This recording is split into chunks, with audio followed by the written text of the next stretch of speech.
은행에다가 어떻게 하면 돈을 덜 줄까? 이렇게 하면 DSR이 좋아지는구나 라고 생각을 하면 되는데, 은행에 돈을 덜 갖다 주는 방법은 뭐예요?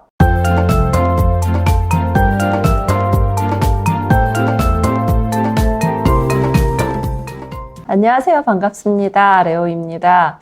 여러분들이 DSR 도대체 DSR이 무엇이냐, 외계어가 아니냐, 뭐 이렇게 얘기를 하는 분들이 좀 상당히 많아요. 대출을 받는 분들은 DSR, LTV, DTI 뭐 이런 용어들이 나올 때마다 너무 어렵다라는 얘기를 많이 하거든요. 그냥 은행에 가면 대출을 해주는 거지 내가 뭐 이런 것까지 다 계산을 해야 되느냐 하는 분들이 많은데, 하셔야 되고요. 은행에서는 여러분들이 갈 때마다 내가 DSR 계산해 주세요 그러면 쉽지 않은 경우도 있어요. 그래서 여러분들이 정확하지는 않더라도 어느 정도 계산을 해야 내가 집을 살 때 예산을 세울 수 있어요. 내 소득이 얼마, 내 부채가 얼마에 따라서 내 DSR이 얼마일 때 통과가 되는구나, 내가 어떻게 계산을 하면 되는지에 대해서 오늘 알려드릴 건데, 일단 삼성전자를 비롯한 대기업 연봉자들의 소득을 가지고 DSR을 한번 계산을 해볼까 합니다. 자, 대기업 연봉 1억 클럽이라고 하죠. 국내 대기업 21곳의 연봉자를 뽑아봤는데 1등 SK텔레콤 1억 6,200만 원, 2등 삼성전자 1억 4,400만 원, 3등 S-오일 1억 1,500, 삼성물산이 4위고요. 1억 1,300만 원입니다. 그리고 5위는 대한유화 1억 1,200만 원. 네, 해당이 되겠습니다. 그럼 이분들은 도대체 대출이 얼마가 나오는 걸까? 이 정도 연봉이면 다 해줘야 되는 거 아니야? 이렇게 생각을 할 수도 있는데 꼭 그렇지만은 않습니다. 저 연봉 1억인데요. 그러면 저는 얼마까지 대출되나요? 이렇게 물어보면 안 된다는 거죠. 왜냐하면 각각의 대출에 따라서 그 DSR이 다 달라질 수 있거든요. 그거를 어떻게 계산을 하면 좋은지에 대해서 보여드릴게요. 핸드폰으로 계산을 하셔도 돼요. 부동산 계산기 앱에 들어가서 DSR을 누르게 되면 총 부채 원리금 상환 비율이라고 해서 나오게 되고요. 나의 모든 부채를 소득으로 나눈다라고 생각을 하면 되는데, 그러면 이제 DSR을 딱 누르면 되는데, 기준 일자, 초년도 이자 기준 뭐 이렇게 어려운 말이 나오는데 그냥 체크된 대로 그냥 하시면 되고요. 연소득 1등인 SK텔레콤 1억 6,200만 원 그대로 넣으시면 됩니다. 주택담보대출을 받을 거예요. 그리고 만기 일시, 원금 균등, 원리금 균등 이렇게 세 가지로 나눠져 있는데, 여러분들은 그냥 원리금 균등으로 하시면 돼요. 이게 가장 유리합니다. 그럼 총액은 얼마일까? 제가 그냥 약식으로 계산을 해봤더니 그냥 내 연봉만 있고 나는 정말 무대출이야, 이런 분들은 연봉의 한 7배 정도가 여러분들의 DSR 40%를 적용을 받을 수 있다라고 생각을 조금 간단하게 하면 돼요. 그래서 제가 7배를 한번 해봤어요. 1억 6,200만 원에 7배 11억입니다. 자, 11억을 넣어볼게요. 잔액도 당연히 11억이겠죠. 그리고 대출 기간은 420개월 35년으로 넣을게요. 금리는요, 한 4.5% 정도로 넣어볼게요.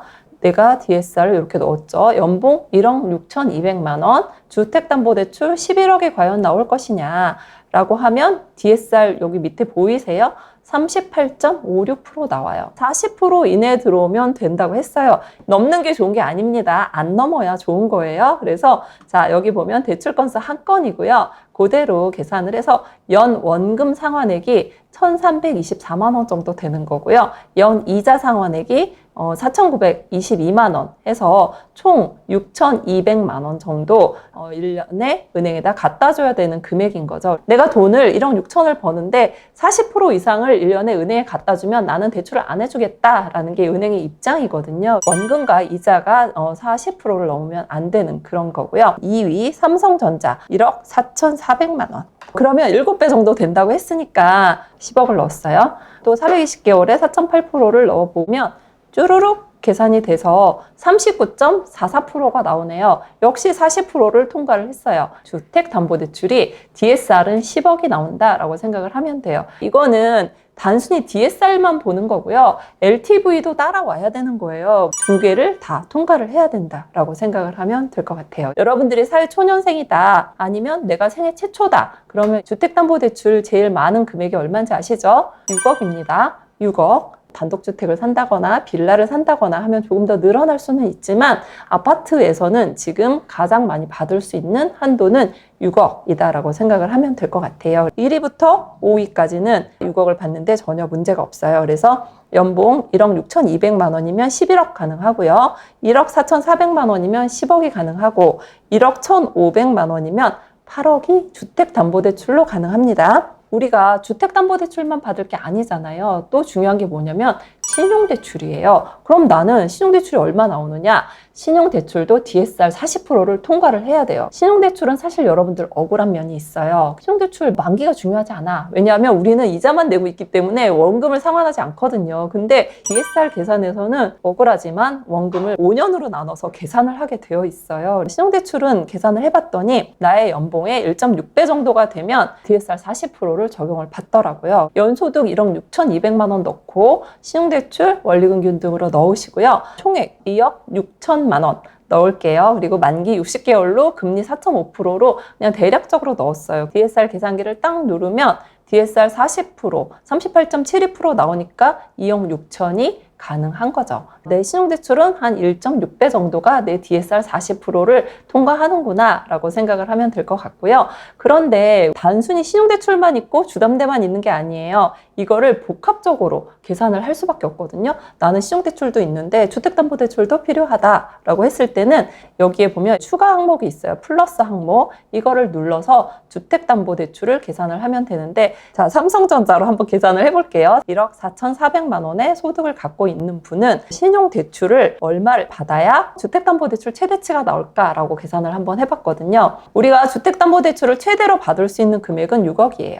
자, 6억을 받으려면 신용대출을 얼마까지 유지를 할 수 있을까를 거꾸로 계산을 하면 되는데 1.6배가 2억 3천만 원이니까 2억 3천만 원을 넣게 되면 DSR이 얼마가 나오냐면 68.95% 나와요. 그러면 우리 대출이 어렵다는 거죠. DSR 40%를 맞춰주려면 신용대출을 9천만 원으로 줄이셔야 돼요. 자, 1억 4,400만 원의 연봉을 가진 분은 주택담보대출 6억을 받으려면 신용대출을 9천만 원을 유지를 하면 돼요. 이 DSR을 좋게 만드는 방법은 우리가 바라는 바예요. 은행에 돈을 안 갖다 주면 DSR이 좋아져요. 은행에 돈을 덜 갖다 주는 방법은 뭐예요? 이자가 적으면 좋겠죠. 이자가 싸면 DSR을 유리하게 만들 수 있어요. 내 은행에 돈을 덜 갖다 줘도 되니까. 그래서 사실은 작년에 DSR 계산하고 지금 DSR 계산하고 차이가 많이 나요.